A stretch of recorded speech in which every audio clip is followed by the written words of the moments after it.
Good evening, all. It is going to be a short session. It is not going to be a lengthy one like the previous one. Uh, in that, I will discuss with some of the points related to this research ethics because it is very relevant today. If you try to publish in any good journals, international journals, they also look into that. Uh, what are the ethical practices that is being followed in your research, and what is about the informed consent and all that. So it is one of the important things, but of course, there are certain things which we have been following or we are supposed to follow actually.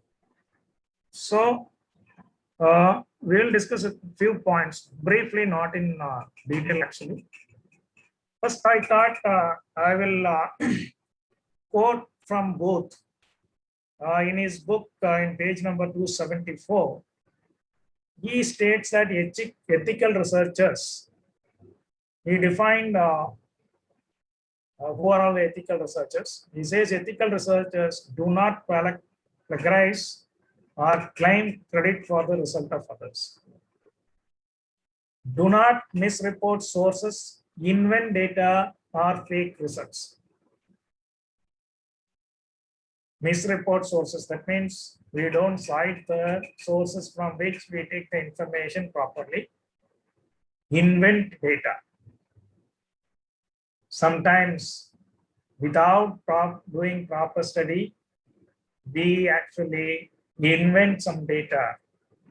Sometimes not only inventing data, sometimes we modify the data also. People modify the data. That is also, it's not ethical.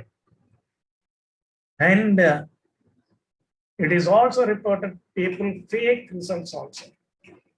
In the sense, what people do, you actually, without doing proper studies, measurement, analysis, they actually produce results. That is what we call as a fake results. Submit the data whose accuracy they don't trust unless they say so. Because the accuracy of the data is very, very important. So that we have to, whatever we state, it has to be true to be the true data, accurate data, and also the relevant. Conceal objection if they cannot report. Sometimes what they do when we do this thing, there may be some objections to some of the aspects, and then those objections are being concealed. Instead of either we should be able to report or we should be able to find out why there is objection and then how it should be addressed. And another thing is who do not caricature or distort opposing views. That is why I would say research is nothing like a right answer or a wrong answer. So you have to present what your research findings. You do a true research, very honest research, and then try to say it might be, there could be some opposing views also. There is nothing wrong in reporting that also, because the context may be different, the methodology adopted could be different, or there may be some other factors which may have impact on the overall results. But sometimes what people do, they actually distort the opposing views. That also should not be done. Then destroy data or conceal sources important for those who follow.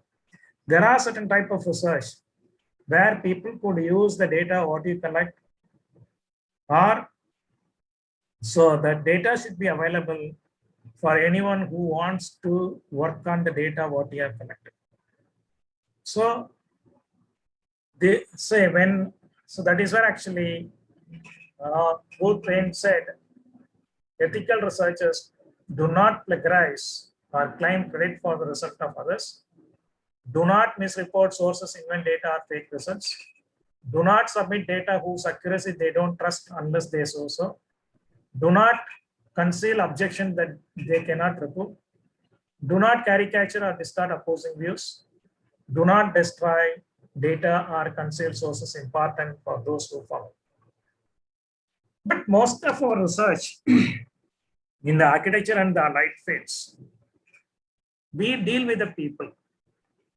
So it is very something very similar to medical research. But of course, medical research, the involvement of people is different.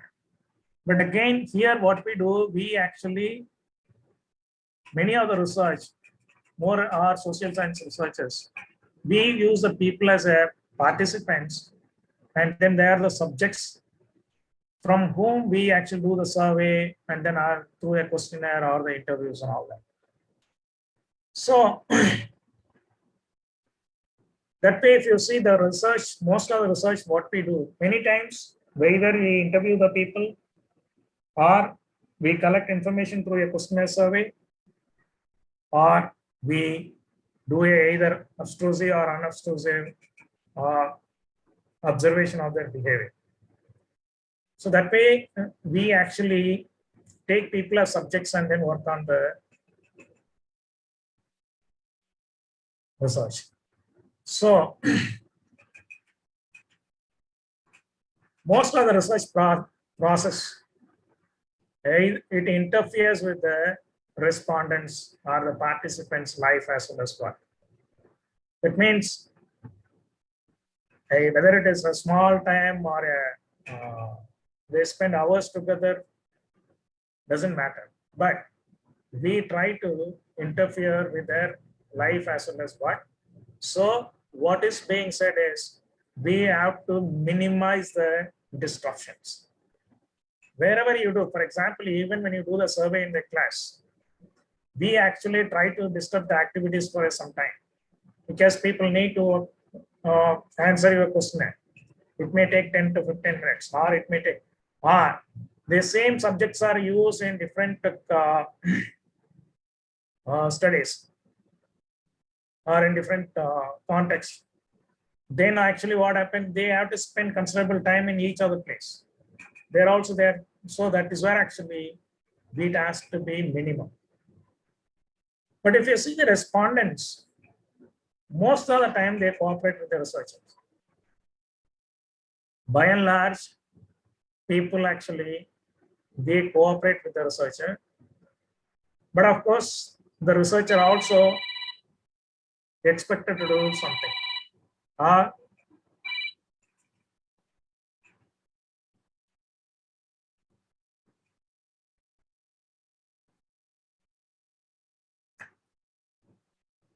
But sometimes what happens, there are people who do not care about the research work and the researcher because they are not interested.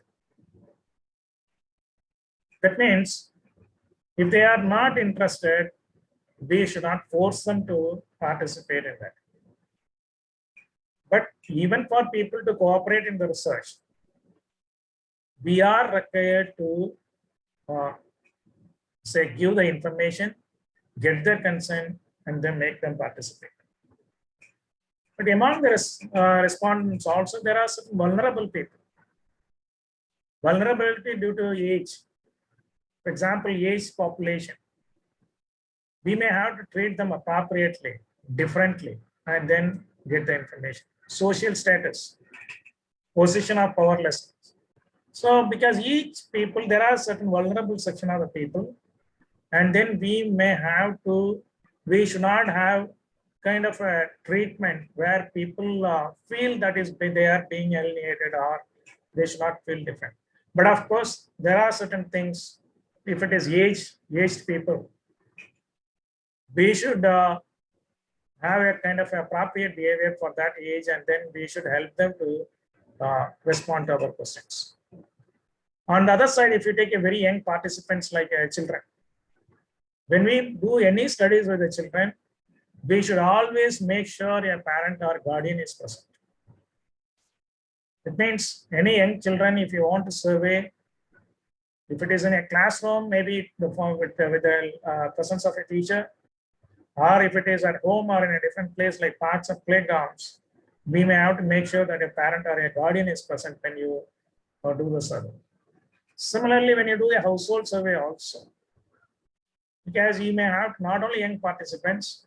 I think when you see that there may be aged people, there may be only aged people, or so you may have to make sure that there are guardians, there are people, and then you should make appropriate steps in this regard. And sometimes what happens, there could be differently able people also, or sometimes our research also will be oriented to address the issues of differently able people. So in such a case, we need to adopt a special technique to collect information so that the participants should not, they don't feel actually scratchy.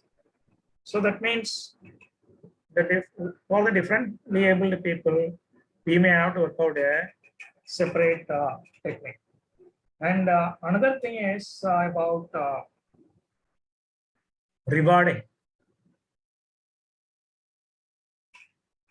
Rewarding in the sense, we should not help, we should not give any false hopes to people actually. So for example, it is like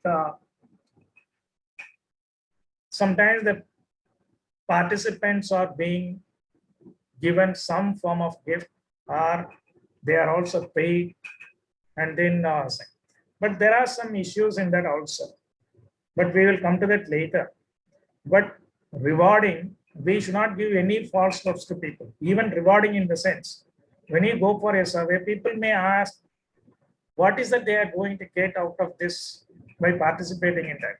For example, if you are going for a household survey or something, people definitely ask, okay, you ask all these questions, what are we going to get? You have to tell them what is that academic exercise, what you are doing, and then you have to give a correct information. We are not supposed to give any false hopes to people. But at the same time, we also, there may be some research where actually we should not give information which increase the anxiety of the people also. Because the social science researchers also, where architecture, because architecture also part of that, because there could be some issues which might increase the anxiety of the people, that also should not be done. So what are the code of ethics here researcher has to do? One is here researcher, when he is going these things, actually mainly when we use the humans as a subjects, we may have to reveal your identity. For example, when you're going for a questionnaire survey or interview, first thing is you need to reveal your identity. In the sense, you have to tell them from where you are coming, who are you, where you are coming, and then if you have your ID card, you can show them, and then you have to give the complete information about the study, not in detail actually, because you have to tell them this is what we are studying, these are our objectives, and this could be your possible outcome. And then see, when we go for this kind of studies, and it could be a simple interview, or there could be a focus group discussions, or it could be a questionnaire survey. So what you need to do is you need to provide the participants with a code of ethics. But many times we don't follow that actually, because we are supposed to give participants with a code of ethics. What is a code of ethics? It consisting of anonymity, in the sense, a researcher, we have to make sure that anonymity is maintained in this research. It means, see how it could be. When a researcher is analyzing the data, we have to make sure that nobody can find out the identity of the individuals who have participated in the survey. That means we are not supposed to use any of the personal information of the respondents. It is always better not to collect the personal information, like there are certain things like name, phone number, email ID, and all that, unless otherwise it is very much required to give a kind of a feedback. And also, is the duty of the researcher to assure the respondents how you will make sure that the information what is being collected is not shared with anyone because it is used only for the academic purpose and it will not be shared for any other person for any other purpose, both during the research as well as after the research also. But of course, sometimes what we do, uh, sometimes we actually use some proxy names and all that and get the data. But we'll have to tell the people this information, personal identity won't be revealed anywhere. Second thing, this information will collected will be used only for academic purpose and it will not be shared with others for any other purpose. And then that is what we call as anonymity. Then confidentiality, we have to maintain the confidentiality of the data and the information. That is another code of ethics in this. It is the primary responsibility of the researcher to convince the respondents whatever information the respondent is giving is not going to share either directly or indirectly with any third party. This is very relevant in the case of focus group discussion. Because in a focus group discussion, normally what happens, we are going to record that focus group discussion. So in a focus group discussion, the confidentiality should be relevant for all focus group members in addition to the researcher also, because they also maintain the same one actually, that they are not going to disclose the third. Because in that, neither the researcher nor any member of that focus group should not reveal the information to a third party. And they also should not say so and so has said this, so and so has said this, all that they should not discuss. And third is right to comment. Because our research is some some of our research topics are such that respondents can comment during the research process.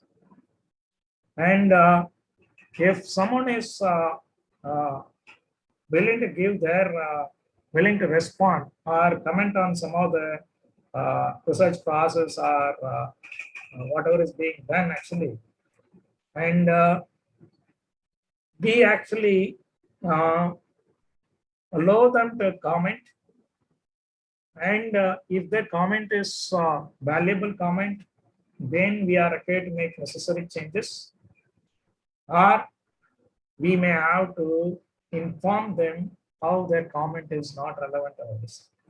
That means,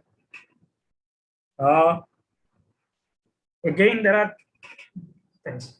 So, if a researcher do not want to discuss the findings and the result of the respondent, then he should also make it very clear at the beginning of the process itself. Say, this is more relevant in the case of focus group discussions. Any kind of focus group discussions, what we try to do is, we try to take a particular issue and then the focus group discuss on that. But of course, you record that and then you come back and then you try to work on your thing and then make a final findings and the results. It is up to you to decide whether you want to discuss the finding and result of the research with the respondents. But you have to tell them before commencing the discussion. If it is a focus group discussion, you have to tell them initially, okay, this is the issue, this is what you are going to discuss, but the final results won't be discussed with you, or the final results will be shared with you and then it will be discussed with you.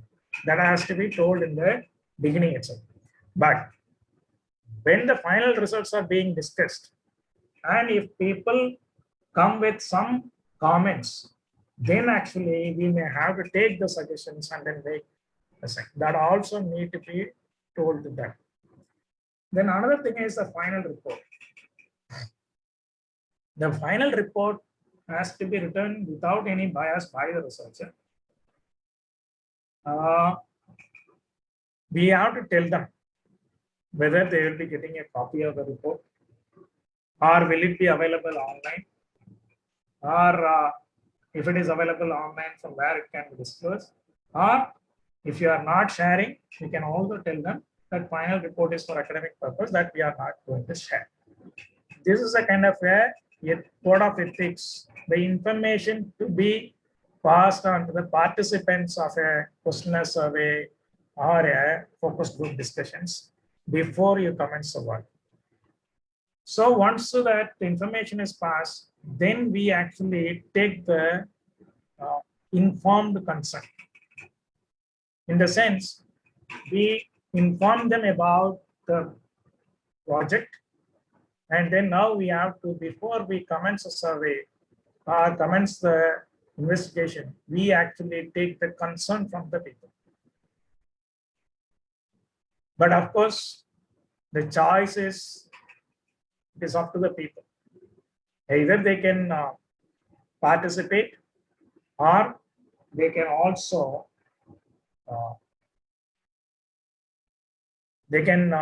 say, after you tell everything, people may say, I'm not interested, and I'm not interested in participating in that. But we should not force them. For example, many times what we do when we do the survey in the class, at the end of the class or at the beginning of the class, in the presence of the teacher, we will inform the student that this is the purpose of the survey, and then on. And then we also tell them those who don't want to participate can leave. But many times what happened, due to some kind of fear, everybody is forced to stay back and do this. It should not be done. One is, it is not ethical. And second thing is, if people are forced, then actually people may not do it properly. In the sense, people may say, just because they are forced to attend, they write something and then they give the, but again, that is not very useful for the researchers. I think this incentive also, I told, rewarding the participants. There are contradicting views on this. There are authors who say the participants, they spend time and effort, so they should be rewarded. But of course, whether you tell them in advance, or you reward them in advance, or kind of a surprise element, you reward them after the. For example, there are again people argue that if you tell them about the rewards at the beginning, this may have a kind of an impact on the responses of the people. So, but of course, there may be people actually, they may not inform, and then they will reward them. A small reward. For example, you take a survey. At the end of the survey, you may give them a kind of a pen, or it could be a kind of a chocolate. So just to say that is your conveying your gratitude, you just reward the participant. That is different. But if you say, if you participate in that, you will be getting this, and assign at the end of your participation, it may lead to biased opinion by the people. That is again, but of course, there are people argue that it can be told because they are spending their time. As I told you, the participation of unwilling people, they may offer false and useless information. So what we need to do is, before we do any questionnaire survey or interview or this focus group discussions and all that, you have to get the informed consent. Information is what we discussed in the previous slide. This is all the information we are required to give about the project, about yourself, about the project, and about some of the code of ethics. All that you have So it may not be a very lengthy discussion. It could be it can be explained in 4 or 5 points. Then you can ask them for their consent. That informed consent could be obtained either a written consent or a oral consent. But it is very much essential, because when we try to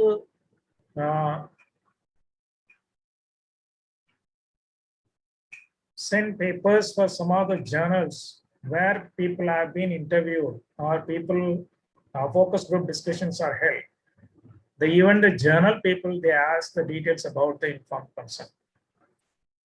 So we may have to get either written or oral. But some people nowadays, what they are using, if you have a questionnaire survey, in the first part of the questionnaire survey, they actually get the informed consent. They give the details about the project and also the code of ethics.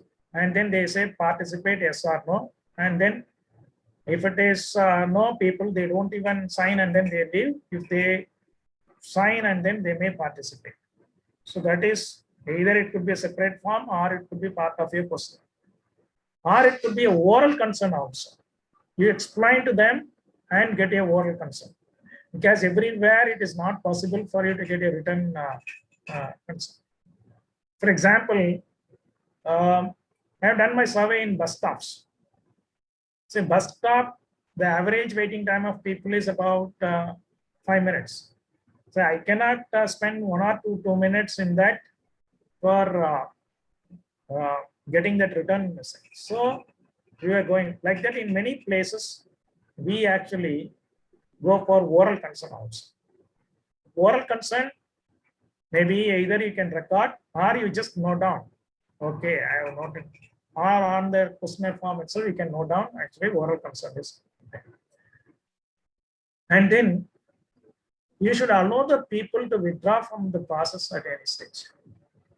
For example, when you are interviewing a people, if they want to withdraw from the process somewhere in the middle, we should happily allow them. Or when they are filling up the questionnaire and then say after something, I am not proceeding further and I am not willing to give that also, okay, you have to accept it. And similarly in that focus groups discussions also, if somebody wants to withdraw from the process somewhere in the middle, we should allow them to withdraw from the process. Because we should not at any point, we should not force them to participate. And these are all some of the ethical issues in which people are used for as subjects, like interview or questionnaire survey or focus group discussions and so on. And another thing is, other issue is issues of authorship when you talk about ethics. Most of the authorship, the problem is, it is an area of concern, particularly in social science research and also research. In any research, actually, when you publish something as a research paper, the first author should be a person who made substantial intellectual contribution to the design of the research. Who are the person who prepared the paper. So that means the person who has done the study and then who made a significant contribution in drafting the paper has to be the first author. But also you should, the first author should include all, say maybe the research supervisors or co-supervisors or any mentor, they also should be included as second, third authors. But sometimes what happens, the research supervisors are listed as a first author without significant contribution, but that should be limited action. But the authors, both the first author or the second or third, all authors collectively, or it is the responsibility of all the authors to ensure that the work is new and the original research. And they also see that the plagiarism is, they have to go for a plagiarism check. And then the similarity index has to be less than 10%. Such things have to be ensured. And then they also see that The paper is submitted at a time, it is sent to one research journal. If the journal rejects, okay, then you can try with other journal. But simultaneously, it is not ethical to send it to different journals. And if there are many people contributed to the work, then there has to be an acknowledgement section where you need to thank those people. For example, if you have used people for interview or a questionnaire survey or focus group discussions and all that, you need to thank those people because they contributed to your work, and then you are required to acknowledge their contribution. Actually, sometimes the contribution could be in the form of other supports, maybe a technical support, or it could be a monetary support that also need to be acknowledged. And the first author, though being the person who substantially contributed to the paper, but it is his duty to inform all the contributors, whether they contributed in a small way or a big way, about the submission of research papers for. So there is something like academic misconduct also. I think this we discussed in the very first slide actually. Fabrication. There could be clever people who can fabricate the data and also the results, and reporting them without even visiting the field of study. That is what we call as a fabrication. It is a research misconduct because it is everything is totally fabricated, making up the data, producing a false results, and then reporting them without even visiting the field area. That should not be done. Because say it is actually something you are creating something very false, you are fabricating everything. Second is a falsification. It is a manipulating the research materials, equipment, or the process, or omitting the changing the data or the result, such that you get some kind of a desired result. For example, people what they do is under this falsification. What they could do is they may alter the data. They would have done the field study. To get some results, what they do, they actually modify the data, delete certain data. But of course, under this falsification, say there is a data actually that I will come to that later. Statistically, you can remove some data, the outliers. That is allowed. But people change actually. When I say outliers, that data given by the respondent, the entire data is removed. But here in the falsification, what people do, they change whatever responses given. In that they change responses for one or two questions so that it suits their to suits or to get some results. So that is also not the same. But of course, plagiarism we already discussed. And another misconduct is does not include honest error. Because sometimes we get an error. There is nothing wrong in reporting that error. And then we can also say because the error could have been due to this. If you say that, actually, if you say that error is, it could be due to this, it gives a kind of a cue to the other person or the future researchers to work on that. So that is where actually you should actually include the honest error also. If you are not including, then that means you are hiding something. Again, that should not be there actually. So again, I am ending up with the last slide. Again, I will come back to ethical researcher has to follow ethical guidelines, what we discussed, including plagiarism, and avoiding plagiarism and questionable research practices. Disclosing confidential data or the thesis, even the ethical researcher. If you are reviewing a paper, if you are actually invited for reviewing any research paper, you should not reveal or disclose the data from that paper to others. An ethical researcher, you should not be selective in sampling the subjects or respondents, because some people actually the sampling, there is a procedure. I think someone will talk to you about what are the different methods of sampling the subjects, and for different research we go for different sampling techniques. So, but instead, what people do, they are just selective. They are selecting, cannot be just randomly selecting the subjects or the respondents for the. And another thing about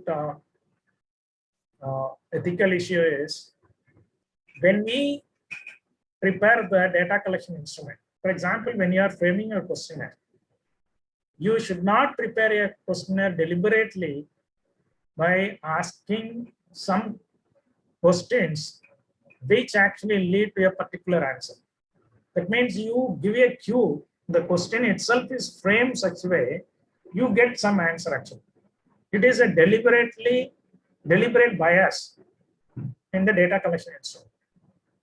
That is where actually your data collection instrument need to be properly worked out. Not reporting exact survey responses. Again, this is not ethical research. Some people, what they do, they might have interviewed 40 people, but they may report they have collected information from 80 people. That should not happen actually. I think this we discussed fabrication and backing up of the data collected. Legitimate data removed is accepted, but removing or modifying the data to fit your requirements is not permitted. Deliberate, inappropriate analysis of the data, that is also not good. Then falsifying the results to make them fit your conclusion. Okay, thank you. These are the few points I want to discuss about. This research ethics. If you have any questions, you can ask me.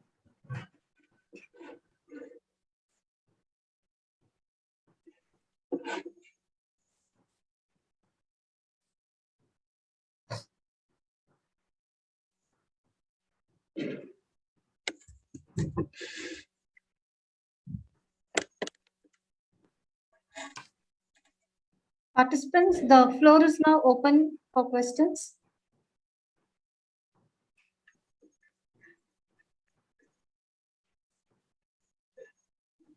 Many of them are young researchers, sir. So they're all like either in the starting mode or they've just started. So I don't think they've yet reached the stage of ethics. No, ethics, I think it has to be from the beginning. The ethical considerations has to be from the beginning. Sir? Yes. I have a doubt. Sir, while proceeding with our course of research, there is always a possibility of making, there is one word that I have noticed in the presentation, which is a honest error. If that can be, discussed here, we will have a little more clarity about even omitting those kind of errors in our research process. So I'm not sure what this statement or this word actually means. No. See, honest error in the sense. Say, for example, when we do the research, when we do the analysis and get the results, the result may not actually what I say, it is something contradicting what the previous researchers, or sometimes through the thing we may not be able to get the significant result also. When you do the statistical analysis, your previous researchers, they would have considered this various same variables and they would have got a significant result. statistically significant result. But in your case, you may not have got that actually. Listen, you may not have, because when you, for example, when you do a statistical model, the previous researchers with the same variables, they would have got a statistically significant result. But in your case, you may not have got that actually. See, there in that case, actually what happens, this is a error because somewhere something has went wrong. That is why you are not getting it actually. So what he can do, there is nothing wrong in that. He can say there is a methodological issues on a larger paper. When you write a report, even people have written that actually, because there are some good researchers who have written that though the previous researchers have obtained statistically significant results, in this, the results what obtained is not statistically significant. But they also state that this need to be further investigated. So that means what you are doing, some error has happened. We are not very sure. It need to be probed. So you are stating that I have done this, I am getting these results, but whereas it is not compared to previous results, it is I am getting a different answer, or I am not getting an answer, because statistically not significant means you are not getting an answer. So that where you say there is something, there is a methodological issues that need to be looked at. So that is actually, it is a kind of a accept your mistake and then state. But of course, your major findings cannot be a mistake. What I'm saying, when you do this research, when you get into that analysis, you will know there are small things you actually report. In that somehow things it goes wrong, you need not worry about that. You can present it as it is. That is where, but there people may try to change that by modifying the data or something like that. That is not ethical. That's what we are trying to say. Hope I have answered. Yes, sir. Thank you, sir. Sir, I have one more question. Sir, while looking into the, or while doing a literature survey, Yes. my idea was, as in the more and more that I know about, start to know about research, I'm more directionless. I'm getting more directionless every day. So I'm just into the beginning of my research. I'm doing my coursework right now. So now that I have started with my literature survey, and I was relying on my books for my UG or PG. And now that I'm suddenly asked to look into a certain research articles of similar kind of topic that I'm working on. But my focus is more towards the books based on the research that I'm doing, but not towards the research articles. And I'm not sure about how to exactly choose the right research article, because the contents and the type of result or the type of logistics that is followed keeps getting repeated, and I'm not sure where to look for it. So the exact research article on for my research, as in for the topic or maybe for the research. Okay. So, say now your area. Yeah, I don't want to ask you. I'm not asking you. I'm not asking you the area, but your broadly your area is finalized, isn't it? yes, sir. It is. Your area is finalized. Now, what Yes. you can do, you can identify some keywords in that. Okay, sir. Then, with that, actually, you do the search. Okay. So, Huh? yes, Maybe, sir. maybe there may be a author. Huh? You may find our author who have been cited by many authors, actually.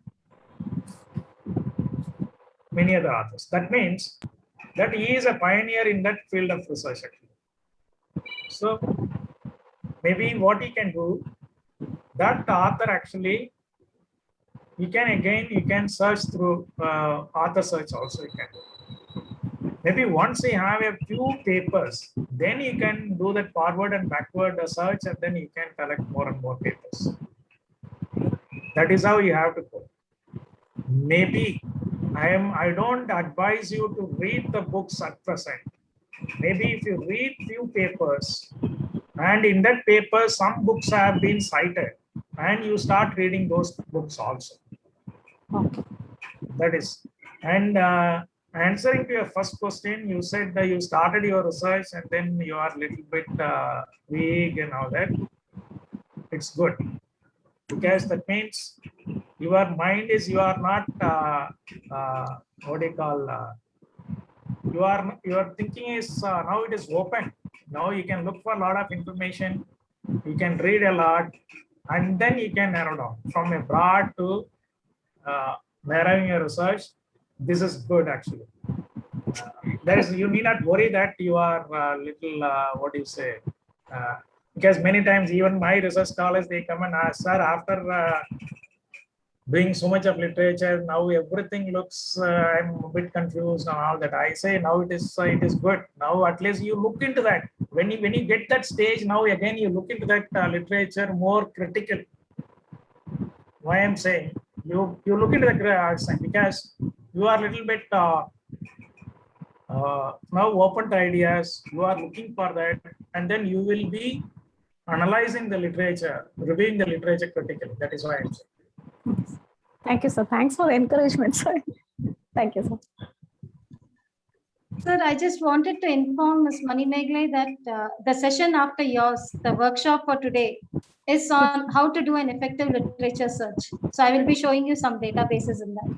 Yes, ma'am. Yes, ma'am. I'm waiting for it. Yes. Thank you. Thank you, sir. Database, I deliberately not included, madam, because if I include the database, then again the whole. It'll take another, I yeah. know. Okay, so we have time for taking a few more questions. Participants, please.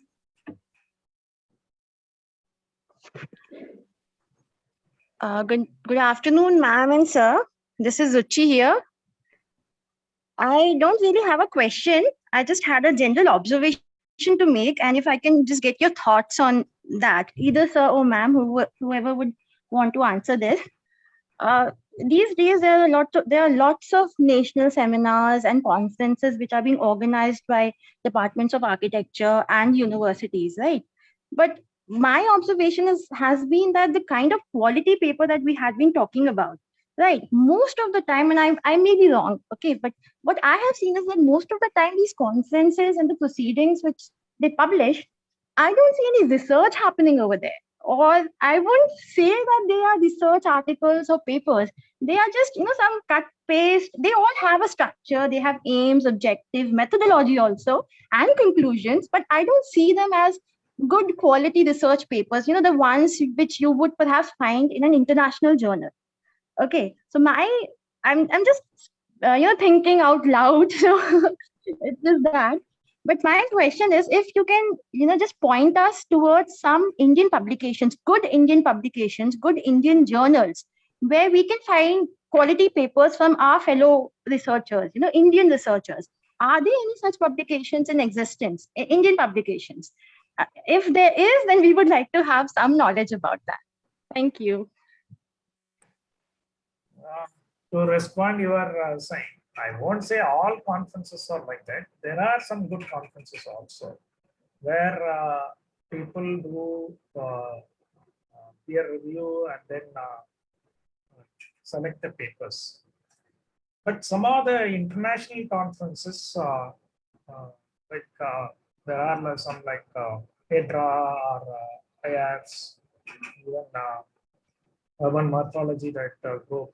So when they do it in a very rigorously. They do the review process, and then they select papers based on that, because something we have to do some work based on that. We have to report some new things, then only it is being accepted.